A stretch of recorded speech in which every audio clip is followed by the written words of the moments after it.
Hello guys, this Shivam Sharma. कैसे हो सारे? और क्या पता है नेस्टेड लूप्स नाम की भी चीज होती है जावा में? जी हाँ, लूप इनसाइड लूप कुछ होता है। देखो लूप डायग्राम कुछ दिख रहा है, वैसा ही कुछ होता है। तो आज पूरी वीडियो में हम यही पढ़ने वाले हैं, what is the nested loops, कहाँ यूज होते हैं, क्यों यूज होते हैं, इंटरव्यू में क्या इसकी जरूरत है।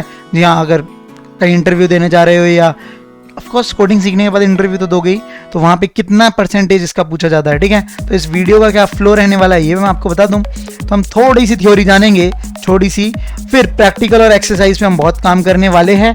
ठीक है, जो स्टार पैटर्न्स प्रोग्राम्स अगर सुने होंगे वो सारी हम देखने वाले हैं कि कैसे नेस्टेड लूप से ही बनते हैं। और एक चैलेंज होगा आपके लिए, तो क्या रेडी हो वीडियो के लिए? मिलते हैं आपसे अगली वीडियो के साथ, नहीं बोलूँगा इसी वीडियो में ही। तो नेस्टेड लूप्स इन जावा में हमें सबसे पहले तो मैंने बता ही देता, लूप्स क्या होते हैं? इटरेटिव कोड, जो बार बार चलने वाला, या रिपीटेटिव ब्लॉक या ब्लॉक भी कहा जाता है। ठीक है, अब इसमें सिंपल जो नेस्टेड लूप्स जुड़ के आता है वो कुछ इस तरीके का समझो। लूप 1 है और लूप 1 के अंदर लूप 2 है। जैसे आपको डायग्राम में दिखा था, एक लूप था, उसके अंदर बहुत सारे लूप्स घुस रहे थे। तो देखो पहला लूप और उसके अंदर बहुत सारे लूप्स हमने डाल दिए, तो ये भी एक हमारा क्या कहलाता है? Nested loops. ठीक है, ये चीज़ आपको अगर पढ़ी हो तो शायद नेस्टेड इफ एल्स में भी देखी होगी आपने। ठीक है, बाकी और क्या कर सकते हो? देखो एक लूप नहीं, बहुत सारे लूप हो सकते हैं। एक लूप के अंदर लूप 2 और लूप 3। ठीक है, तो बहुत लूप डाले जा सकते हैं। और क्या हो सकता है?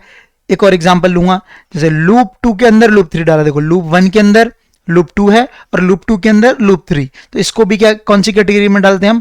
नेस्टेड लूप्स की कैटेगरी में। ठीक है, तो एक मैं आपको प्रैक्टिकल करके दिखाता हूँ थोड़ा सा कोड पे, तो थोड़ा सा और अच्छा आइडिया मिलेगा। ठीक है, तो एक हम जो लूप होता है वो हमारा कोई सा भी हो सकता है, फॉर लूप भी हो सकता है, वाइल भी हो सकता है, डू वाइल भी हो सकता है। ठीक है, जो तीनों हमारे बेसिक लूप्स होते हैं। अब जो हमारा लॉजिक यहाँ से बनेगा, इसको क्या कर देता हूँ पहले, हाइड। ठीक है, अब देखो एक हमने डाला फॉर लूप। ठीक है, अभी सिंपल सा ये समझना है। वैसे अगर जब आप काम करोगे स्टार पैटर्न्स पे तो जानेंगे, बाहर का जो लूप होता है वो कहलाया जाता है रो, और अंदर का लूप हमारा कहलाया जाता है कॉलम। ठीक है, फिलहाल ये समझना है, int I equal to 0, I less than 5, अब आई प्लस प्लस। जनरली ये स्टार पैटर्न्स के लिए, मैट्रिक्स के लिए यूज होते हैं, बहुत ज़्यादा यूज होते हैं, क्योंकि इंटरव्यू में बेसिक स्टार पैटर्न्स या मैट्रिक्स के क्वेश्चन पूछ ही लेते हैं, तो नेस्टेड लूप्स का वो पर्टिकुलर यूज पूछ ही रहे हैं, तो ये आपको आना मस्ट है। ठीक है, अब देखो मैं यहाँ प्रिंट कर रहा था फॉर एग्जाम्पल आई। ठीक है, सेव कर रहा, अभी तक मेरा कोड बेहतरीन सा क्या दे रहा था? 1 2 3 4 दे रहा था। ठीक है, अब मैं इसमें 2 लूप डालने वाला हूँ, तो देखते हैं क्या फर्क पड़ने वाला है। तो इसको कॉपी करता हूँ मैं और यहाँ पे डालूंगा पेस्ट। अब ये लूप दोनों एक दूसरे से इंडिपेंडेंट है। ठीक है, सेव करूंगा कोड, ये नेस्टेड लूप नहीं कहलाया जाता, ये याद रखना।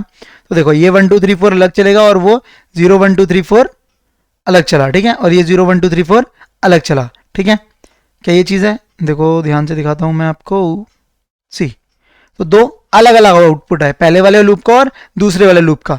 लेकिन मेरे को क्या बनाना था? Nested loop. नेस्टेड लूप कब बनेगा? जब ये लूप एक दूसरे के इनसाइड होगा, या तो या सेकंड वाला डाल दूं या फर्स्ट वाला डाल दूं।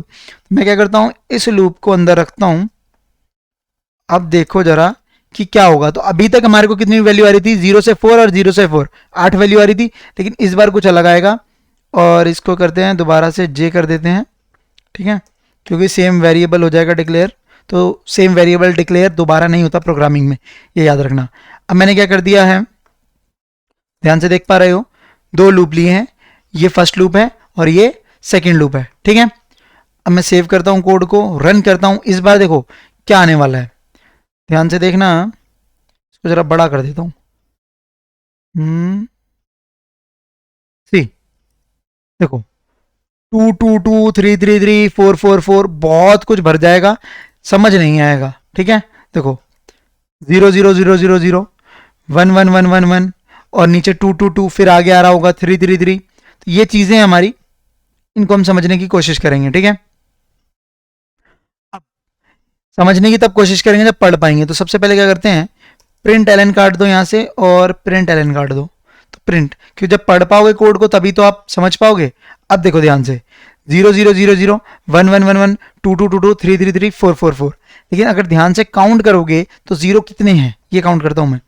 देखो 0 1 2 3 4 5 और 6, 6 0 हैं मेरे। कितने जीरो हैं? 6 जीरो हैं। सेम वन काउंट करूंगा, 1 2 3 4 5 6 वन है। सेम जो हमारा ये जो पैटर्न बन रहा है 6 0 6 1 6 2 6 3 6 4, क्यों बन रहा है ये मैं समझाने की कोशिश करूंगा आपको। तो ध्यान से देखो, अब इस वाले कोड को जैसे ही मैं कमेंट कर देता हूं तो अब 5 का बनेगा। जरा मैं दिखाता हूं आपको। सी देखो 1 2 3 4 5, ठीक है, 3 2 5। अब ये 5 5 का पैटर्न बन रहा है। कैसे बन रहा है देखो, आई जो मेरा प्रिंट कर रहा था वो 0 से लेके कहां तक प्रिंट करेगा? 5 तक प्रिंट करेगा, ठीक है, 0 से लेके 5 तक प्रिंट करेगा, यानी कि लेस देन 5 तो 0 से लेके 4 तक। तो इसका काम था 0 से लेके 4 तक प्रिंट करना, ठीक है। तो ये अपना बखूबी कर रहा है, 0 1 2 3 4 जो हो रहा है वो प्रिंट हो रहा है। अब 0 कितने बार प्रिंट हो रहा है? 0 5 बार प्रिंट हो रहा है, यानी कि जो वो बाहर वाला लूप है वो बताएगा वो 0 कितने बार प्रिंट होगा, ठीक है, 0 कितने बार प्रिंट होगा, ये उस चीज का है, ठीक है। अब मैं आपको दिखाता हूं, जैसे यहां पे मैं अगर जे कर देता यहां, ठीक है, तो अब ये जे अब कैसे होगा? तो पहले क्या था, ये 0 हमारा यहां प्रिंट हो रहा था और वो 5 बार प्रिंट होगा, तो ये वाला लूप बता रहा था इसको।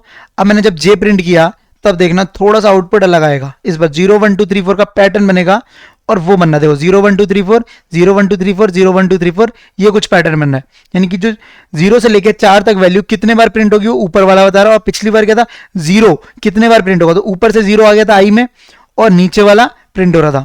तो ये कुछ हो जाता है मैस। अब इसको हम क्या कर देते हैं, रो और कॉलम से समझने की कोशिश करेंगे।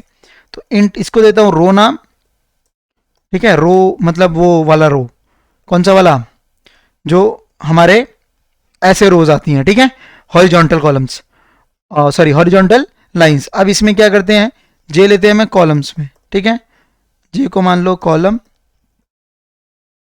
और इसको मैं डालूंगा कॉलम, ठीक है।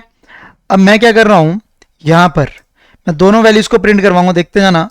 ये क्या करे, कॉलम प्रिंट करके दे दे और यहां पे मैं प्रिंट करवाता हूं अपनी रो। फिर समझेंगे हम, एक मैट्रिक्स सा बनता है, ठीक है, एक मैट्रिक्स मैथमेटिक्स में पढ़ा होगा, तो वो कुछ बनेगा हमारा और मैं आपको दिखाऊंगा बिल्कुल अच्छे से, ठीक है। यहाँ जाएगी हमारी रो और इसमें हमारी रो में देखते हैं, एक रो भी काउंट करवाते हैं कौन सी रो हमारे को ये प्रिंट करके दे रहा है, ठीक है। सही। अब हम क्या करेंगे, एक कॉलम हमारा प्रिंट करके दे देगा बाद में, ठीक है। लास्ट में ये क्या कर दे, एक लाइन को भी प्रिंट करवा देते हैं, सिंपल। सेव करूंगा कोड को, रन कर दे। अब ध्यान से देखो, थोड़ा सा कोड आप पढ़ भी पाओगे। देखो 0 0 1 2 3 4 1 1 अंडरस्कोर 0 1 2 3 4 फिर 2।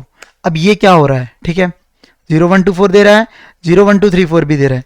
ये किसकी वजह से दे रहा है मैं दिखाता हूँ आपको, जो हमने यहाँ डाला है इसको मैंने रो कर दिया था जबकि मुझे ये करना था सी, इसकी वजह से था। अब मैं जरा सेव करता हूँ कोड को, अब दिखाता हूँ आपको। तो रो कॉलम, तो देखो रो ऊपर से गिनो 0 से 4 तक चल रही है क्योंकि लेस देन 5 रखा था और 0 से स्टार्ट करी थी, ठीक है। अगर मैं चाहूँ तो इसको चेंज कर सकता था, अपना 1 से लेके 5 तक चला देता। यहाँ पे क्या करनी थी, इक्वालिटी होल्ड करवानी थी। सेम कॉलम को भी कर देंगे 1 से लेके और यहाँ पे क्या कर देंगे, लेस देन इक्वल टू 5। अब देखो 1 से लेके 5 तक चलेगा। देखो रो 1 से चली, रो 1 फिर रो 2 फिर रो 3 फिर रो 4 रो 5। किसका काम था ये, बाहर वाले लूप का, ठीक है, ये बाहर वाले लूप का। अंदर वाले का काम क्या था, कॉलम को प्रिंट करना। तो ऐसे देखो 1 2 3 4 5 ये हमारे क्या है, कॉलम्स होते हैं ऐसे वाले। तो ये क्या आ गया मेरा, तो ध्यान से देखोगे 1 2 3 4 5 5 तक वैल्यू दी थी। फिर उसके बाद नेक्स्ट लाइन में जब ये लूप खत्म हो जाएगा तब हम नेक्स्ट लाइन में क्या प्रिंट कर रहे थे, बाहर की साइड। हम देखो बाहर की साइड हम क्या प्रिंट कर रहे हैं, प्रिंट एलन कर रहे हैं। तो जब ये बाहर इस वाले लूप से बाहर आ जाएगा अंदर वाले से, ठीक है, 1 2 3 4 5 प्रिंट करके जब बाहर आ जाएगा तो फिर नेक्स्ट रो में जाएगा, बाहर वाले लूप में जाएगा और बाहर से फिर ये रो 2 एक और इंक्रीज कर देगा। फिर अंदर वाला लूप फिर से चल जाएगा। तो अंदर वाला लूप कितने बार चलेगा वो किस पे डिपेंड करेगा, बाहर वाले लूप पे, ठीक है। हाँ इतना ही था। अब मूव करते हैं अपना वापस थोड़ा सा, ये हो गया हमारे। अब इसमें जो मैंने आपको बताया लूप 2 के अंदर भी लूप 3 हो सकता है। जी अभी मैंने 2 लूप लिए, फर्स्ट वाला एग्जांपल, अब इसके अंदर भी लूप डाल सकता था, इसके साथ भी डाल सकता था, उसको नेस्टेड लूप सी कहा जाता है, ठीक है। एक्सरसाइज में क्या करते हैं, ऐसे करते हैं, एक्सरसाइज तब समझ पाओगे जब मैंने बोला स्टार पैटर्न्स या मैट्रिक्स पूछी जाती है, ठीक है। तो एक write a program to print square, एक स्क्वायर प्रिंट करते हैं हम, फिर देखते हैं कि क्या हो रहा है, ठीक है। अब मैं यहाँ पे आ जाता हूँ, कोड को कर देता हूँ क्लीन सा थोड़ा, या यहाँ पे कर देते हैं इसको कमेंट, ठीक है, कमेंट कर देते हैं, कॉपी करके, कॉपी किया, कमेंट कर दिया। नो, अब मेरे को क्या करना है, यहाँ पे कोड को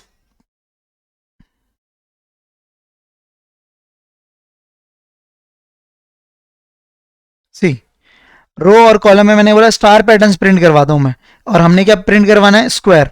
सबसे पहले इसको कर देते हैं गायब थोड़ा सा, और इसको रखेंगे हम, मैं आपको दिखाता हूँ सिंपल सा एक स्क्वायर प्रिंट करवा के, ठीक है। तो स्क्वायर क्या होता है, क्रॉस में होता है, तो 5x5 या 4x4, ठीक है। देखो ध्यान से, सी, ये हमारा क्या है, स्क्वायर है, 2 to 4 एक 5, 5 हमारी ऐसे स्टार प्रिंट हो रहे हैं और 5 हमारे ऐसे, ध्यान से देखो 1 2 3 4 5। अब बोलोगे नहीं ये मेरे को तो रेक्टेंगल सा दिख रहा है, बट हम साइज की बात कर रहे हैं, ठीक है, हम किसकी बात कर रहे हैं, साइज की। तो 5x5 का हमारा क्या बन गया, एक मैट्रिक्स बन गया, और क्या कह सकते हो इसको, एक हमने क्या बना दिया, स्क्वायर भी बना दिया, ठीक है। अगर ये थोड़ा होल हो जाता तो स्क्वायर ही लगता। अब इन्हें क्या कहा जाता है, स्टार पैटर्न्स कहा जाता है, जो बहुत ज्यादा यूज होता है। और मैट्रिक्स के क्वेश्चंस आते हैं, जब एरेज के क्वेश्चंस आते हैं, तो हमारा नेस्टेड लूप्स ही मोस्टली यूज किया जाता है। तो ये चीजें रहती हैं, जिसकी आपको प्लेलिस्ट पूरी की पूरी स्टार पैटर्न्स की दिख जाएगी, नेस्टेड लूप्स के ऊपर है, ठीक है, वो जरूर चेकआउट करना चैनल पे जाके। और क्या कर सकते हो आप, हाँ, अब जो लास्ट रह गया वो रह गया एक चैलेंज आपके लिए, ठीक है। तो चैलेंज क्या है, जो भी मैंने एक ये मैट्रिक्स ड्रॉ किया है स्क्वायर, आपको क्या है, ट्रायंगल प्रिंट करना है, ठीक है। अगर कर पाए तो अच्छी बात है, नहीं कर पाए तो ये स्टार पैटर्न्स की प्लेलिस्ट में मिल जाएगा आंसर इसका, ठीक है। तो पहले खुद से ट्राई करना, ठीक है, क्योंकि थोड़ा लॉजिक हिट करे ना दिमाग में, वही एक बेहतरीन कोडर होता है, ठीक है। तो एक प्रॉब्लम सॉल्विंग अप्रोच आनी चाहिए आपको। अब बात करें किसकी, कोई डाउट रह गया हो तो बता देना मेरे को कमेंट सेक्शन में, टेलीग्राम पे या इंस्टाग्राम पे मैसेज कर देना, ठीक है। ये रही हमारी प्लेलिस्ट, बाय।